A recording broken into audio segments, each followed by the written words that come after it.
होना चाहिए। गरुड़ जी महाराज जब भगवान शंकर जी के पास गए, बहुत दिमाग में संशय, तो कहा काकभूषुंड जी के पास जाओ। तो उमा जी ने कहा आपने क्यों नहीं निवारण कर दिया? तो बोले कीन होएस कबहूं अभिमाना, शोक होवंचा कृपा निधाना। क्योंकि पक्षियों में श्रेष्ठ गरुड़ जी है ना, जाओ काक के पास और वहां नीचे बैठकर सुनोगे ना तो तुम्हारा अहम गलित हो जाएगा। ये अहम, जब हम कोई सत्य चेष्टा करते हैं, प्रशंसनीय कार्य करते हैं, तो इसको बल मिलने लगता है और ये बढ़ने लगता है। ये बढ़ना हमारे लिए हानिकारक है। ये फोड़े की तरह है, इसका जरा सा अंकुरण होते हैं तो बैठाल दो या ऑपरेशन करवा दो। तो भगवान ने कृपा की है आपके ऊपर, मनुष्य शरीर दिया है, आपको सेवा दी है, और उसी कृपा का फल है कि हम आप संभाषण कर रहे हैं। बिल्कुल इसमें ऐसा ना सोच के, देखो संतों की सभा में जाकर मान अपमान वाली बात तो भूल जाना चाहिए। वहाँ डॉक्टर के पास मान अपमान वाली, तुमने दही खाया? अरे तुम कितने यार, क्यों खा लिया दही? और वो लड़ेगा तो तुम्हारी सुरक्षा के लिए लड़ेगा। जैसे आप कुछ भी कहो, हम ऐसे कह सकते बहुत ठीक, हाँ ऐसा ही होना चाहिए। क्या हमारी साधुता है? हमारी साधुता है कि आप हमारे मित्र हो, आप हमारे बच्चे हो, आप हमारे घर के हो, आपका परम मंगल और प्रकाश होता रहे। तो उस प्रकाश में अंधकार कौन पहुंचा सकता है? ये हम सुनहु राम कर सहज स्वभाव, जन अभिमान न राखें काऊ। एक बार गरुड़ जी के मन में आया कि मैं भगवान विश्वंभर को अपनी पीठ पर लेके चलता हूं, पूरे अनंत ब्रह्मांडों को लेकर भगवान और भगवान को लेकर मैं चलता हूं। भगवान मन की जानते ही हैं। एक दिन गरुड़ जी उड़ रहे थे, ऐसे एक हाथ प्रकट हुआ, ऐसे रख गया तो झम से समुद्र में गरुड़ जी गिर गए।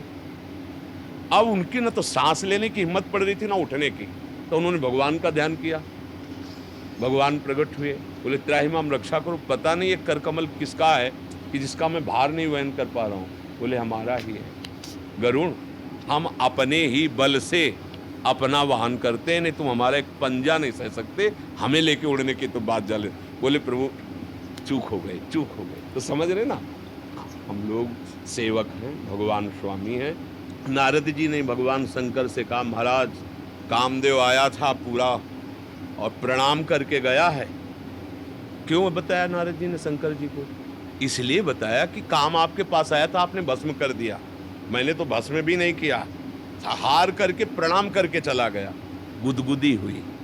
ये नहीं समझ में आया कि भगवान की भजन और कृपा से काम परास्त हुआ है, मैंने परास्त। भगवान शंकर जी ने कहा हाँ ठीक है, अब ये बात किसी से कहना नहीं।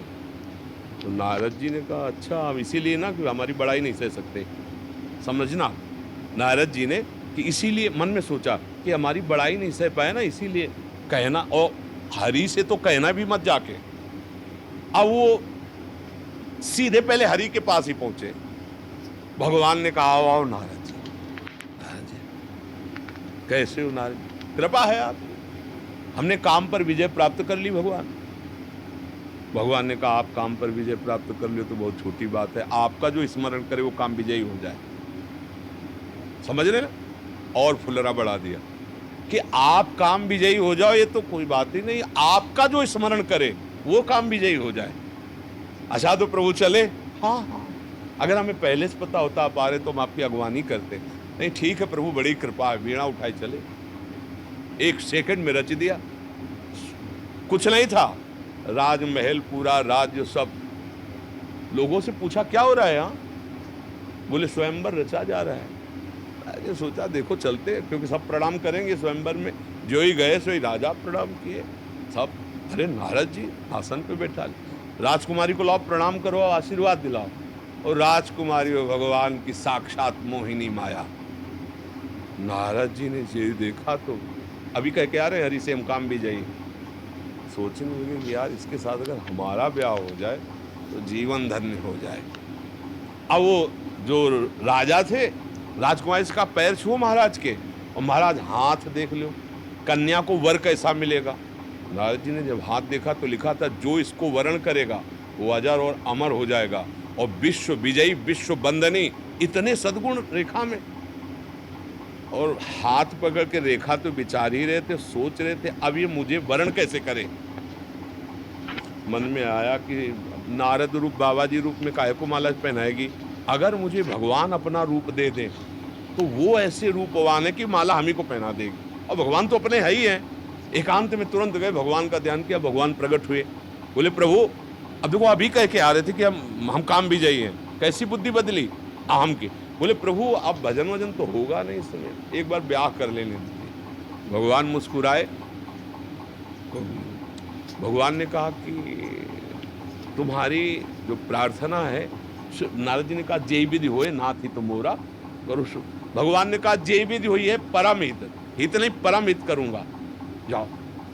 और कहा हरि रूप दे दो, और हरि बंदर को भी कहते, भगवान ने बंदर का रूप दे दिया, विपरीत दिया। पूरी कथा सुनने के बाद भगवान आए राजकुमार के रूप में, उस राजकुमारी का वर्ण करके। जब पता चला कि भगवान आए थे तब कह रहा मैं सेवक हूं, जिंदगी हो गई भजन करते, एक चीज मांगा वो भी अपना अपहरण करके ले गए। अब जाके या तो प्राण त्याग दूंगा उनके सामने, या तो साफ दे दूंगा। रास्ते में मिले, भगवान बात करते जा रहे थे, देख के नारद जी जल गए कि जिसको मैंने चाहा भगवान ले। देखो बुद्धि कैसी विपरीत। आराध्य देव से कहा सुनो, जिस तरह मैं स्त्री के वियोग में दुखी हो रहा हूं वैसे तुम दुखी हो, साफ। और जो बंदर का रूप दिया वही तुम्हारी सहायता करेगा। भगवान ने इसे स्वीकार किया। तब हरि माया दूर निवारी, तहां न रमा न राज। अब बुद्धि शुद्ध हुई चरणों, अरे प्रभु ये क्या हो गया, मैंने आपको शाप दे दिया। बोले कि नुस्तव अभिमाना, जाओ जप हो जाए शंकर सतनामा, वही हृदय तुरंत विश्रामा। भगवान शिव की बात न मानकर अपने को काम भी यही समझ रहे थे, हमारी कृपा से बचे हुए, नहीं तो देख लो ब्याह के लिए तैयार। अपने लोग बहुत ही छोटा हमारा हृदय है। हम भगवान की कृपा से इन पदों को, इन सम्मान को, इन सेवा के फलों को सह सकते हैं। हमारे अंदर कहीं भी गुदगुदी नहीं होनी चाहिए, कहीं भी ऐसा नहीं लगना चाहिए कि मैं कुछ श्रेष्ठ हूँ। जहाँ ऐसा भी भाव आता है वहाँ माया विपरीत रचना रचने लगती है और फिर वो निंदा का पात्र बन जाता है। इसलिए हम बहुत प्रियता के कारण कहते हैं, प्रकृति की सेवा कर रहे हो प्रशंसनीय विषय है, पर वो सेवा आपसे प्रभु करवा रहे हैं। जो प्रकृति का नाश कर रहे हैं वो निंदनीय है।